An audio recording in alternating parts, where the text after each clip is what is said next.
All right. Today we're at Govalle, which is between I-35 and the airport. Ooh, yeah, the helpful sign there. Yeah. Which was actually picked up on one of our previous doc That's walks. right. Episode 7, Charlie Shackleton. Ooh, I love that you remember the number. And today we have with us colleague, friend, producer, West Texan by way of North Carolina, Hillary Pierce. Hi. Yay, hello, Hillary. All right, we're going to now leave Govalle and walk through the neighborhood called Govalle. Ooh, With no I'm, bar. I'm sensing a theme here, Keith. So this is Ben Steinbauer. I'm Keith Maitland. This is Hillary Pierce, and you are on Doc Walks. Do do do do do. That's the music. Now we come back. Wait, how does the music go again? Ding dong ding dong ding. I like it. Yeah, that's pretty good. I don't think that's how our theme song sounds. Did you compose it, Keith? Thankfully, no. Yeah. On your left. You're listening to Doc Walks with Ben and Keith. So Hillary, I know that you're a longtime collaborator with Keith, and you guys have known each other for how long now? Since 2014? We met at South by Southwest in 2014. Wow. And Yeah. what do you remember about that first meeting? Well, we were just talking about it the other day, so I had what I remember is talking about it the other day. We met at the Hideout Theater on Congress Avenue. Hillary was recommended to me by your friend and mine, George Sledge. Ooh, yeah, the sledgehammer. And so we met up during South by for a quick coffee, which turned into a good conversation, which turned into a trip together to the Paramount Theater to see Margaret Brown's Oil The spill. Oil Spill doc. Doc. And that was March of 2014. 2014. We were Let's just stop getting going. and Ben found a admire- butterfly. Yeah, this looks Nice. Oh, beautiful. pretty. Butterflies flying around right here. It's a wildlife walk. That's as Govalle as it gets right there. Orange butterflies on an orange Pride of Barbados. Oh, and now there's a cat. Hi, kitty. Hello, little cat. You're on a podcast. Hello, kitty. You're on a podcast. So, Hillary, what do you remember about that initial meeting? I think we both might have been a little hungover. South by Southwest 2014. Keith was telling me about the projects that he had teed up, and both of them in very different ways were of great interest to me. So I was And pretty what was excited. your story at that point? Were you out of film school? Did you know that you wanted to get involved in documentaries? Yeah, I had just graduated from an MFA program at Wake Forest in documentary film, and I'd moved back to Austin. I had been in Austin briefly prior to grad school. I loved Austin. Didn't really mean to leave the first time, but got an internship in New York. That's one of the things that struck me most when I first met Hillary is she was fairly fresh off of working at Maysles in New York. Maysles, wow. Yeah, and with fellow Austin filmmaker Amy Bench. Well, I didn't realize Amy had worked there too. We've Yep. talked to a handful of other filmmakers who got their start there. And Yeah, that it was is- great. That's awesome. Yeah, if you could give a quick distillation maybe of what you learned working with Albert Maysles, what would that be? Well, his number one advice was always love your subjects. Which is fantastic. I love that. And I did get to go film with him a few times, and just kind of absorbing his energy and spirit of it all, like, I thought was pretty special. You know, like he just has kind of a special, unobtrusive, but chiming in here and there kind of way of filming with people. And Yeah. a lot of it was also, he was in his later years. Yep. And it was as much having an internship as it was having kind of like a surrogate grandfather, which was really nice. That's a great deal. Yeah. So he was giving you life advice at the same time he was giving you Totally. advice about your projects. I would quote Seinfeld or something. He was like, "Oh, you speak Yiddish?" And then he used to eat my leftovers out of the fridge, Oh, that's hilarious. which was a very grandfatherly thing to do, I feel like. I mean, but yeah. we're talking about Albert Maysles, one of the godfathers of documentary filmmaking. Like, what a special experience that was. It really to was. have. He was a total sweetheart and just really incredible to get to know. Awesome. I mean, he and, David before him, which I know you probably never met. Right. They're Mount Rushmore figures in Yeah. American doc filmmaking. Who else is that for you, Hillary? Ooh, good question. Besides Keith Maitland. Yeah. Other than Keith Maitland and Sidestepping. Steinbauer. The obvious. Well, D.A. Pennebaker, Nice. too. Yeah. Preceded. I think they, I was lucky enough to meet them several times. I used to volunteer at the Full Frame Film Festival in Durham when I lived in North Carolina, and it was really cool because I was just a young film student, and I'd get to meet all these legendary documentary filmmakers coming to the festival and kind of pick their brain, because it was my job to greet them at the airport Oh, cool. and bring them to the festival. Cool. So you get a lot of dedicated time with really legendary people. So I actually met Albert that way the first time. So, just as an observer to your story so far, it's like you were very clear that you wanted to make documentary films from the very beginning. Like, how did that happen for you? Well, I went to undergrad for film and Spanish at the University of North Carolina, Wilmington. Okay. And I had a friend there who approached me about making a documentary in Costa Rica. And I sounded great. And he had an idea for a story, but wasn't fully fleshed out. And he was like, "Do you want to go to Costa Rica for the summer and make a documentary?" And I said yes and went. And we did not end up making a documentary. We shot a lot of footage, but we ended up having kind of different ideas about what it should be. Never ended up cutting anything with it, but it was a really cool experience because I realized how much I enjoyed interviewing people and Right. shooting and producing and just the whole thing. So after that experience, I was pretty sure I wanted to do documentary, and Full Frame also just really had a big effect on me. Yeah. Going to festivals early on and getting moved by the experience of seeing documentaries in a theater. Exactly, yeah, especially anytime the participants are there, Right. afterwards, which Full Frame was always good about that. Yeah. So it was really cool. Awesome. So, so you go to New York, you work with Maysles, you come back to Austin, you meet Keith, and you guys start working together pretty quickly after that first meeting? We did. As a matter of fact, Sarah and I were getting married about a month after that, and Hillary jumped right into the process of that. Kind of became our de facto wedding producer, Yeah. Oh boy. which was greatly appreciated and necessary, and was a fairly exciting way to cement our collaboration. She kind of showed up right when we needed her. She got the idea right away that this is a family business, and she was kind of thrust in the middle of the family in that regard, and it was great. And we were making, we were in production on two doc features simultaneously, which I had never done. And so you thought, why not also get married? Yeah, look at this. They're repairing a phone pole here. Is that what's happening? I don't know. There's a lot of Austin energy. Always something exciting happening in Govalle. Hillary and I worked together for the next 2.5 years. And so that was Tower and Song for You. Wow.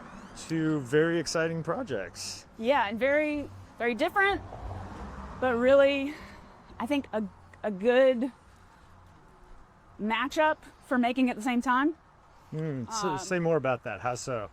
I mean, Tower could be heavy at times, and A Song for You was very light, a lot of filming music. Right. So it gave you kind of a break after some of the heavier stuff, but they were both so rewarding in different ways. It's a great pivot point to be able to go from, mass murder to hanging out on the bus with Willie Nelson. Right. Those are those two things serve each other very well. None of us had taken on anything of that size of really either film, so to do them simultaneously was like a real set of confusions. And initially my thought was, before I met Hillary, I needed two distinctly different teams to work with. If I was going to direct two different docs at the same time, I would have two sets of producers, two sets of editors, two sets of camera operators, just church and state, very different mindset. Right. And then when it turned out they were both unfunded, that got thrown out the window because I didn't have the luxury of asking that many people to work for next to nothing. Right. And so instead what was formed was this like really intense production unit that could pivot from one to another, like oftentimes ping-ponging within one day. Within the same day. I remember watching like YouTube clips all day about mass school shootings, and we were making kind of a montage for Tower of those to kind of tie it to the current situation, and then wrapped that up at the office, and I think we went and filmed Beck. That was a great night. So got to hang out with Beck and listen to him, and it was just a nice yin and yang. And weirdly, both of those scenes kind of play in the same moments of both movies. Oh, that's true. Both of those are like the post-climactic moment of each movie. Wow. That's true. Isn't that I hadn't thought wild? about that. How art imitates life and vice versa. That's really, that's amazing. So, but that, working at Govalle and working on those films isn't the totality of Hillary's experience at all. If anything, we were just one stop, I hope a significant one, but one stop on her journey. Let's jump here into the sculpture garden. The sculpture garden. And explore the art and dimensionality of the rest of Hillary's Are those experience. sandbag sculptures? I think those are concrete sandbags, yes. You want to go take a look at those? Sure. So you were there for the complete production of A Song for You, pretty much, and the overwhelming majority of Tower, and then the release of Tower and A Song for You, but Tower had a particularly robust release. What was that festival we went to together? Is it River Run? We went to River Run, yeah. I was going to say Dead Center. Yeah. We hung out with Ben. Which is where I really remember first like meeting you guys. Yeah. I think that was the first time actually meeting. You and I had overlapped before, but Yeah. like we had never really hung out like that. Yeah, we You had invited me to solid your house for quality dinner time. once in your previous incarnation. I remember. Yes. Yeah. Well, I actually. But we didn't really like solidify that. Yeah. But it was that. Yeah, hanging out in Oklahoma City at Dead Center and going to that crazy old man bar Yep. together. That was really like, oh, now we're. It took us going to Oklahoma City to hang out as friends. OKC brings people together. I Should be on liked OKC. I was so pleasantly surprised by that trip, and Yeah. I went to the memorial too while I was there, Very which was heavy, so very well beautiful. done. And Yeah. I remember you went, and I was going to go the very next day, and the next day was the day of the Pulse nightclub shooting. exactly, I do remember that. And instead of going to the memorial of mass murder, I stayed in my hotel bed and binged 6 hours of CNN and MSNBC. That kept happening. Like we made Tower as we're making it, more shootings, and then we released it, more shootings, and it's continued. Well, and even as we're talking, Unfortunate. there was, just recently the Charlie Kirk shooting, and I'm sure. Well, then there was a school shooting that The day. same day, yeah. And since that, more people have died in shootings in America than will die in the entirety of next year on the continent of Europe. Jeez. America averages 120 gun deaths a day. Let's keep moving. So, in the years after that, Hillary, you stepped into a couple of new roles. You became a producer with Maisie Crow. You went back to your alma mater virtually and became a college professor Yeah. at UNCW. You've become an advocate for doc filmmakers and a rep to the Documentary Producers Alliance. Which of those three things should we jump into next? Let's talk about the DPA. Okay. Yes. I'm excited about the DPA. I am not a member of the DPA. For those listening, and for those like myself who don't know what you're talking about, what is the DPA? It's the Documentary Producers Alliance, and it's an organization of documentary producers, and we make resources for the documentary filmmaking community, particularly for producers, that are usually like best practices or guidelines on how to best do something. So there's waterfall guidelines and contract negotiating guidelines and crediting guidelines that they've researched heavily and made over the years and now made available. And it's also community with other producers. I think you guys can probably understand like how isolating it can be sometimes. Absolutely. To produce. Yeah. So it's nice to have other producers that you can ask questions of or just vent to.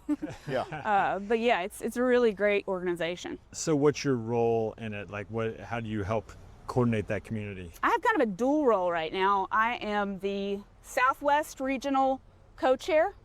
I'm also the impact consultant for the contract negotiation guidelines. So it's essentially running an impact campaign for one of the resources that we've built so that it gets out to more people. Cool. Right. How many people belong to the DPA? That's a good question. I actually don't know the membership number, but it's got to be high hundreds, if I had to guess. Yeah. Maybe over 1,000. I'm actually not even sure. Feels like it's missing two for Yeah, guys walking perhaps. around claiming to be documentary filmmakers, talking about the state of the industry, Yeah. We should, yes, woefully under.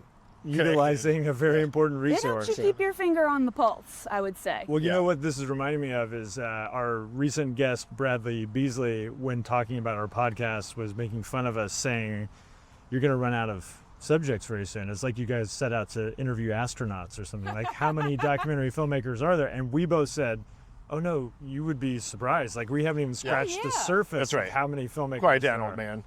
Never mind the fact that like a lot of documentary filmmakers call Austin home, but Right. people come through here all the time for festivals All the and time. screenings and Like last night, I moderated a screening at AFS with Maureen Gosling, who Yeah. is Les Blank's longtime collaborator. Yeah. And she's here at 75 with a new what an doc feature. incredible person to get to know and learn from. She Yeah. was very cool to like get to celebrate her and have her on a walk. And, That is really cool. yeah. But we need to be more involved in the. Yeah. Well, like the Documentary Producers Alliance, I feel like focused very primarily on documentary producers that weren't also directors. Yeah, that's And true. so they made it clear to me that they weren't necessarily missing my participation. Yeah. Don't want your- And that's fine. There's many rooms I'm not welcome in, and this just seemed like another one initially. But then Megan joined up, and she became deeply involved and was like on a steering committee and became like really, I think, pivotal in helping write some of those best practices docs. she was very instrumental in writing those and has probably spent more time in the DPA than a lot of us combined working hard at those. I know it's something that she was really passionate about, and I have benefited greatly from the DPA's best practices in crediting. It's funny, I remember when Hillary first started working with us, we had a conversation about crediting because I always felt like documentary credits are very amorphous. And we were trying to figure out what exactly Hillary's role was because she was carrying a lot of different responsibilities. And I think, did we end up with supervising producer, coordinating producer? I think I recommended supervising producer, and you said that's a TV credit that means something different than what this is. Yeah. And I said, oh, okay, these credits all seem made up to me. I know what a director does. Well, and Amy ended up being our supervising producer for ITBF. For ITV, and you're right, and from the TV side. Yeah. The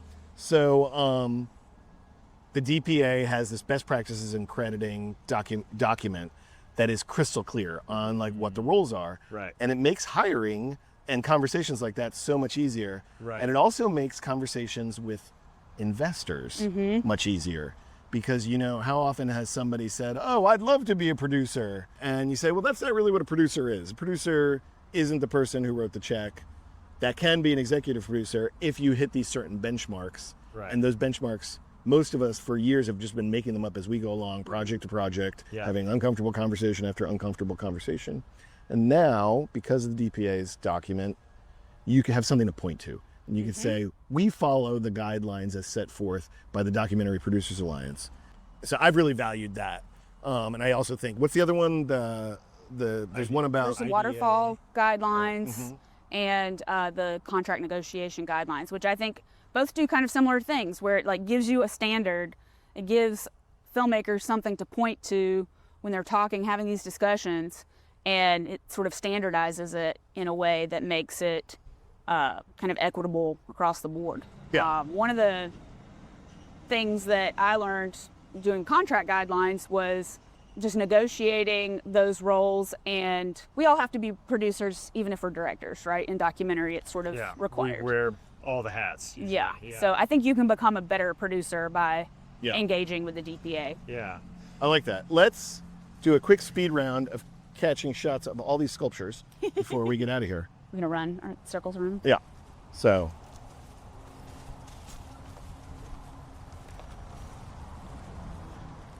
And not only is this a beautiful little sculpture garden, it's also a lovely pecan grove.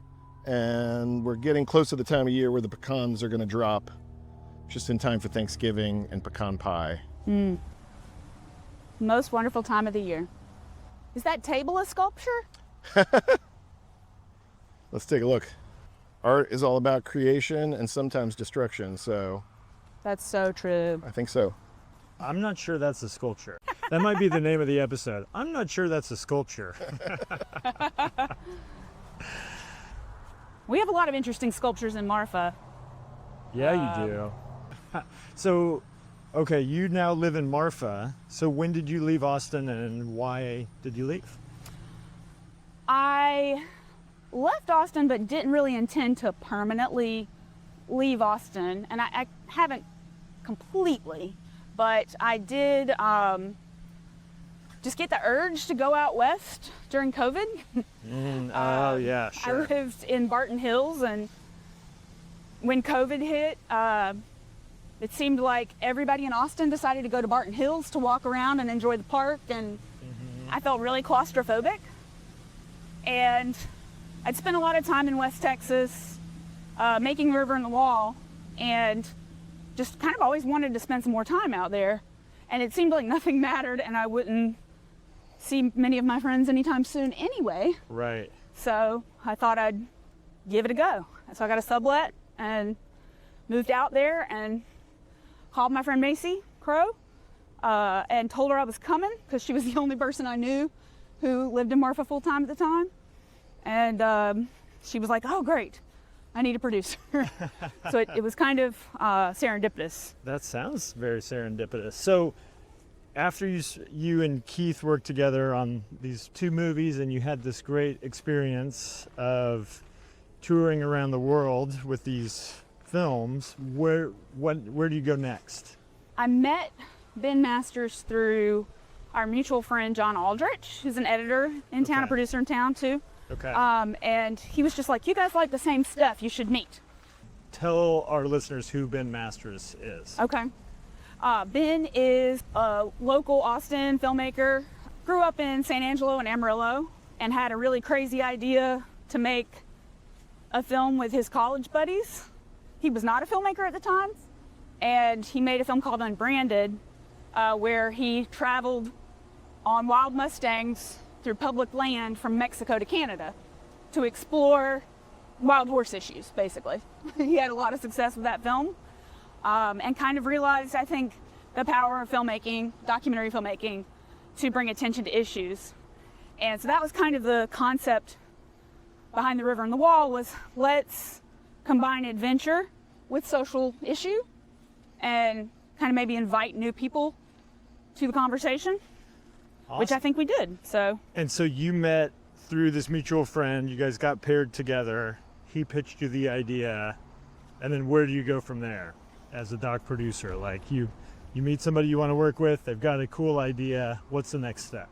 Well, we started putting together some written materials, synopsis and a pitch deck and that sort of thing. Started fundraising right away, and the border wall conversation was really hot at the time, so we kind of wanted to make the film as quickly as possible to get it into the national conversations. We thought time was of the essence, and so we kind of set a production date as like a deadline for fundraising for enough for production, and said we're taking this trip no matter what, December 1st, and that's what we did.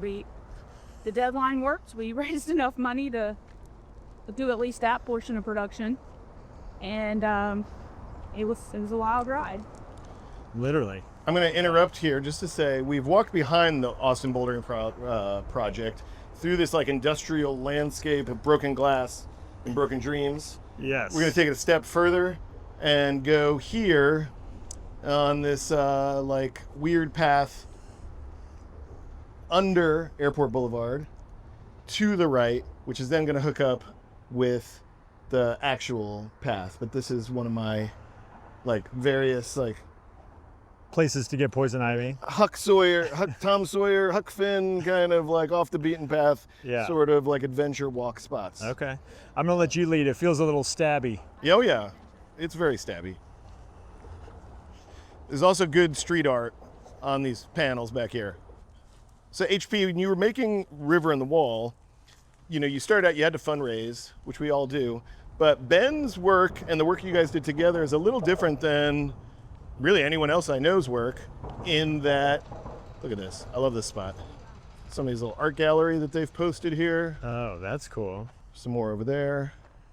And then it's just like such a great like little visual Oh, yeah. like scheme here under Airport Boulevard. I've never seen these big old piles of sandy loam, so I'm not sure what they're going to be doing here. There's some project about to kick off. Wasn't here, but do you remember the swing? Yes, that's under the 7th Street overpass. Yeah. Yeah, I love that whole, you know, I love being under an overpass.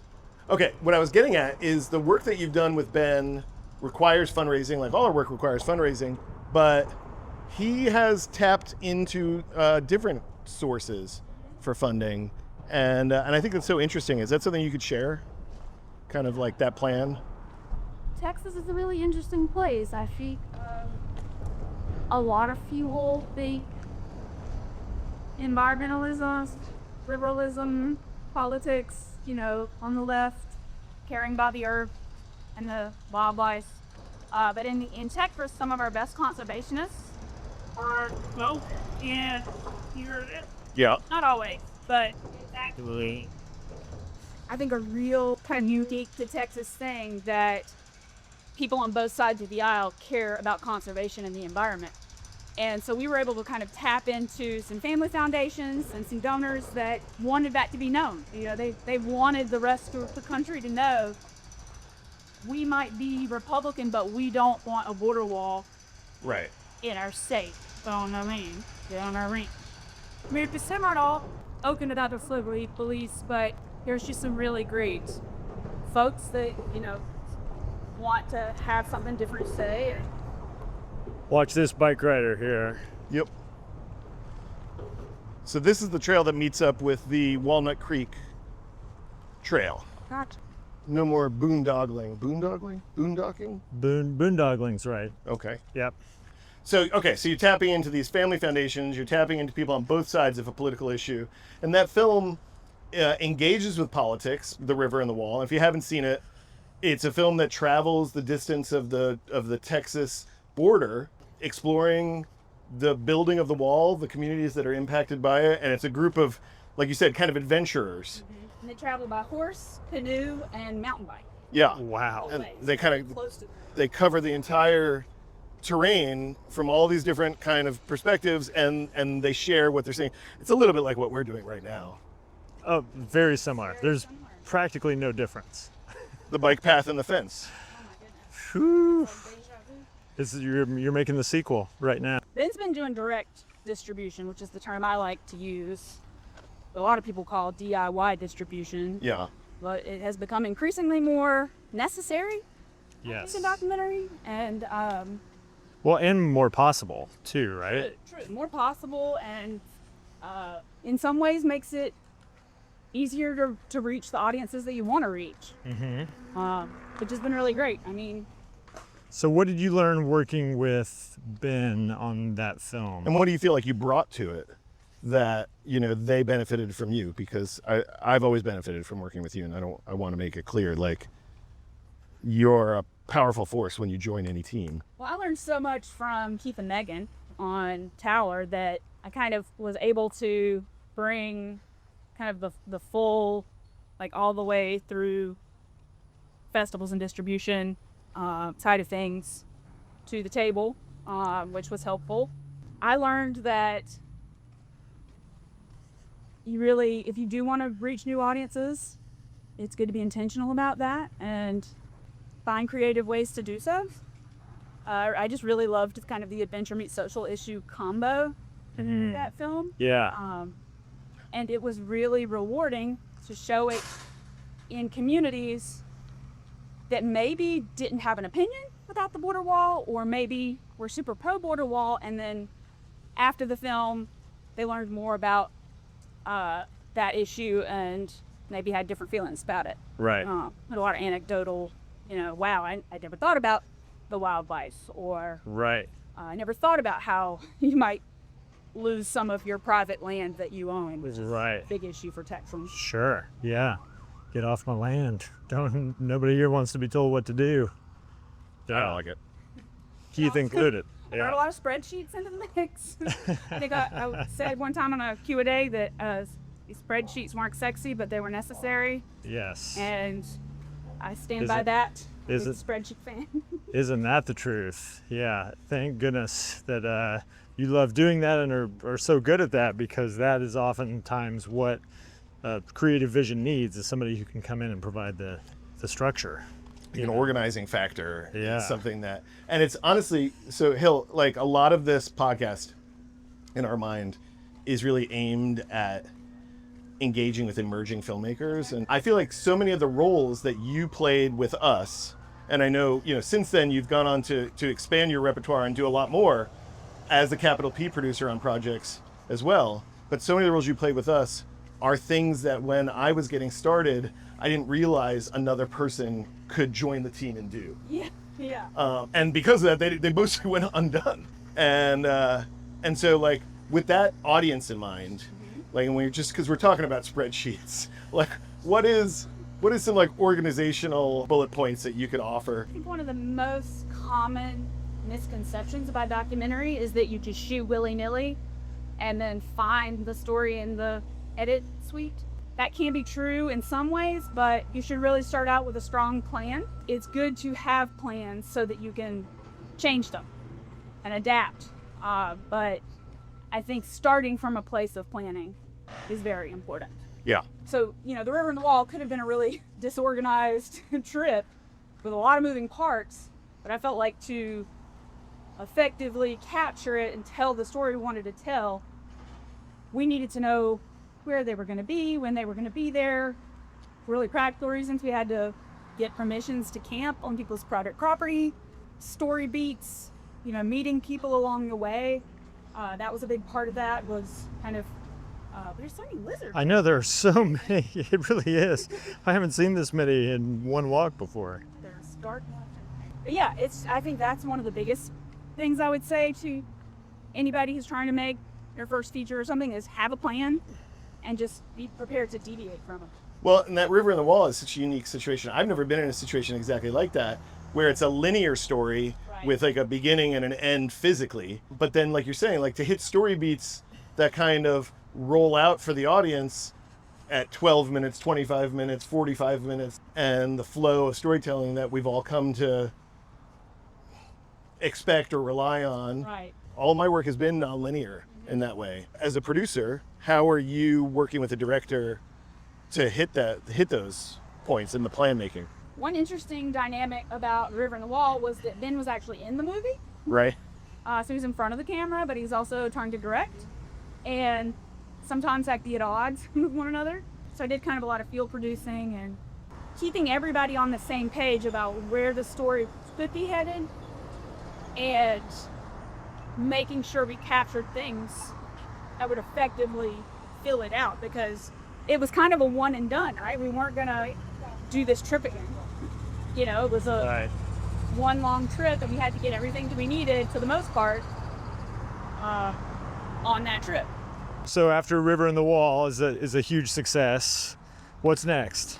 Yeah, so I like I mentioned earlier, I told Maisie I was coming to Marfa, and I knew about the project she was on because the river and the wall, and that project were in the AFS doc intensive together. And that's how Maisie and I met originally when I came. And I remember at the AFS doc intensives, she, shared her project about educational or criminal justice education at the high school level. Okay. And students in as grades as young as 9 learning how to be border patrol agents. Oh, whoa. And Here, I feel like we need to stop. I'm sorry to interrupt you, but let's look at very apropos sign here for Govalle. This whole wall is a whole wall of murals that we're about to pass. cool. I love them. As a matter of fact, there's a local PBS show about street art in Austin and murals in particular that focuses on this whole wall for an episode. Wow. So, anyway, you were telling us about At the Ready with Maisie Crow. Which is, about children, young teenagers who are learning the ins and outs of law enforcement in school and actually preparing for careers in law enforcement. And in many cases, they are from communities on the border. Many of the kids are Hispanic, not like majority. And so they are kind of being trained to essentially police their own community one day. And I just thought it was fascinating. And I just remember being kind of jealous that Maisie had stumbled on this concept. And I was like, oh, I'd love to make that film. And then cut to a few years later, she had some folks leave the project during COVID because of difficulties with it. And she was kind of carrying the torch by herself at that point. And I jumped in and we finished the film. It was really cool to be a part of that project when I had admired it so much earlier. Yeah, how cool. And so you, is it fair to say you came in sort of at the end of that project, or did you come in and help it get finished? It was mostly shot. We did have some pickups, but we had multiple characters that they were following. Mm-hmm. And so we did a lot of figuring out classic storycraft stuff, just finding, I'm not saying that really well. Well, when does that film come out? It's been out. No, he means when did it come out? Yeah, sorry. When did that film come out? So that film premiered at Sundance in 2021, which was the virtual year. Oh, I'm sorry. Yeah, so, finally get into Sundance, and I got to go to my premiere in my pajamas in my living room, essentially. It was cool, but I don't think enough people saw that film because of when it came out. Right. And that was frustrating. Yeah. And I feel like we're remiss in not mentioning that we're recording on the day that the news came out that Robert Redford died. That's right. Oh. And he was such a pivotal person in the independent film scene here in the United States. And so maybe you could talk a little bit about what it was like for you to have a film go to Sundance. Was that your first one? That was my first film at Sundance, and what did it mean for you and for your career? Yeah, no, I mean, it is that benchmark. It is this thing that at least filmmakers of my time, I guess, I think things are changing. I'll be curious to see how Sundance does in Boulder. Right. It's kind of interesting that it's moving to Boulder just as Mr. Redford is passing, and it's clearly a shift. I'm glad that I got to go to Sundance when it was still in Park City and get a sense of what the festival was like there. Mm-hmm. I went the year at the end of our Tower festival run distribution, So Sundance 2017. yes. So I was glad that I got to go one time before it moved and before I had to film in it, just really understand the context of it all. To appreciate it, but yeah, I mean, he did so much for independent film creation at festival. Has really driven so much of what we do. So it was really special. Yeah. even if it was virtual. Even if you were in your pajamas. Yeah, that's right. I'm curious, like when you look at everything that's changed, what do you think we should be doing as individuals, as individual creators, to be kind of taking advantage of this moment? What are you like seeing other people do, whether it's through your colleagues at Documentary Producers Alliance, other people living in Marfa? What are people doing, and what can we be doing to kind of take advantage of this moment? I would say the state of the country mirrors the documentary industry right now, and that it feels sometimes like everything's burning down around us and we need to build it back. I think one of those things that I think has been really challenging but cool is direct distribution and like taking things more into your own hands. The classic model of premiering at a Sundance or a South by, having a splashy premiere, getting bought, and having a distributor take it from there. Yeah. Can sometimes be really disappointing. Yeah. Frankly. So how do you measure, like, what's the new measurements, right? Because it's like Ben said a few minutes ago, Sundance is like this thing that we've all been holding up as like this kind of arbiter of success as an indie. I don't like, and you kind of alluded to this, I don't know that that's still true. I don't know that it is either. I think it's already changed in the last few years. But I also don't even know that the festival model, any festival, is the answer, when festivals were meant as a step to kind of launch you into the more lucrative means of distribution. And those lucrative means of distribution are no longer lucrative. And so now, like a festival step, speaking of steps, I think I've just taken us to a... We can get down there. All right. Oh, yeah, we can. Can you do it, Ben? Oh, I can do it. And so I think we're potentially rewriting like what the standards are. What does that mean? Kind of handling things yourself and planning for it. I think there was a time where people really shot for the moon, and if they didn't make it, they didn't have a backup plan. And it shouldn't be a backup plan, it should be an initial plan. Think about impact as a part of distributions, and it should be synergistic and it should support one another, kind of symbiotic, I think.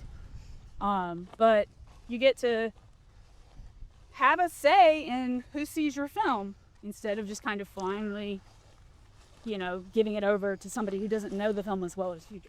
Yeah. As somebody who does impact producing, somebody who is looking at direct distribution, and somebody who lives in kind of like not even a third place location, but a fourth or a fifth place location as far as like what people think of as a film hub or a center of industry. Yeah. You have to be creative when you live in a place like that. As you're like looking at this new direct distribution model, how are the forms changing, and what kind of ideas do you have about short form, serial, shorts versus features? Like, are there new shapes that we should be looking at? Definitely. I think one of the most freeing things I ever realized was that yes, I'm a documentary filmmaker, but not every creative idea has to be a feature documentary. Some things are podcasts, some things are books, some things are traveling art exhibits, some things are, a short article. Just know what the proper outlet is for your idea. How do you know? How do you know? Like, where's that come from? I mean, I go back to audience too. I think there's sort of a dichotomy. There's like, make films to express yourself, make your art, and you're just expressing yourself. And then there's try to reach people and share new ideas with them, or let people see a slice of life, that kind of thing. Topaz, what's up, buddy? Sorry, 1 second. How you doing? All right. Good to see you. What are you doing? We're making a podcast where we walk around and talk to people. Oh, yeah. Yeah, good to see you. Cool. This is my buddy Keith. This is my friend Hillary. Guys, this is Topaz. Nice to meet you. Topaz plays on the baseball team with me. Did some music for my last documentary. Yeah. Yeah. I gave you a ride home to this house at some point, not that months ago. Well, good to see you, man. Podcast? It's called Doc Walks, and we walk with documentary filmmakers, cool. and we talk about the state of the industry and state of projects, and yeah. Fun. Yeah. If I this hood, are you? What's that? You live here? Why? I live 2 blocks from here. Oh, that's why you drive. Yeah. Yes. We also just walk all over. Like we've done them in Sundance and New York and LA, and yeah. So it's wherever we find interesting people we want to talk with. I'll have to subscribe. Yes, you will. Tell your friend. No. No. See you, buddy. Oh, I was saying, going back to audience, you know, like maybe that's what guides you to a medium. You know, the story matter itself. Like, how much do you need to say about this? Mm-hmm. And I think that factors into what avenue you take to tell a story. But that was really freeing for me to just realize I might be a documentary filmmaker right now, and I might find a lot of my identity in that, but I can do anything. You can do anything. Ben, do you feel like you can do anything? I don't know if I feel like I can do anything. To be honest, I feel a little about the state of the industry. It's hard not to be a little depressed sometimes, you know? And I know it's hard. It's supposed to be hard. That's why if it was easy, everybody would do it. But I don't know. I feel like it's kind of easy to get down about the state of the industry. It is. So how do you stay up? How do you not get down? Every time we have one of these like state of the industry conversations, we've had so many, I think, like virtually especially. Yeah. And people do get so bleak, and there's no funding, there's no distribution. And that's true. I mean, it has gone that way, but I always ask people, what is the solution? What solutions are we coming up with? Right. What can we point toward to be hopeful? Right. And people have ideas. I've heard some great ideas, and it's trial and error, and we really have to explore new ways of doing things because the old ways are so different. Okay, that was Hillary Pierce ending on an optimistic note. That was our friend Hillary, my old friend, your new friend. My new friend, yes. I like to hope. It's so cool. Like Hillary lives in Marfa, which is 2,000 people.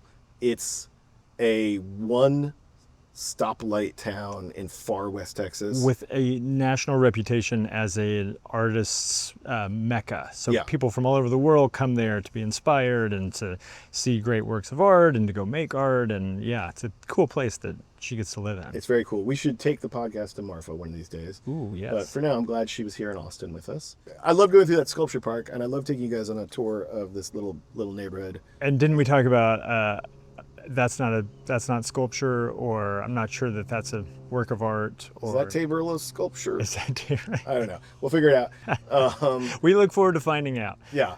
Anyway, thank you, Ben. Thank you, Keith. Thank you, Hillary. And we'll see you next time. On Dock Walks. Next time on Dock Walks. On Dock Walk. We have a very old acquaintance of mine, Alex Ross Perry, is here with a new documentary about video stores. I'm excited to talk to Alex Ross Perry because I've never met him. I'm a fan of his like indie scripted feature comedies. Yep. And he also did that Pavements documentary. Which is awesome. And it'd be interesting to talk to him about if he thinks of it as a documentary or not. It's a very meta film either way. Yeah, what is a documentary? With Alex Ross Perry. Next time on Dock Walks. Next time. Dock Walks is created, produced, and edited by my friend Ben Steinbauer of The Bear. Hello. And my friend Keith Maitland of Govalle. Thanks for tuning in. Follow us at Dock Walks Pod on Instagram, X, and YouTube.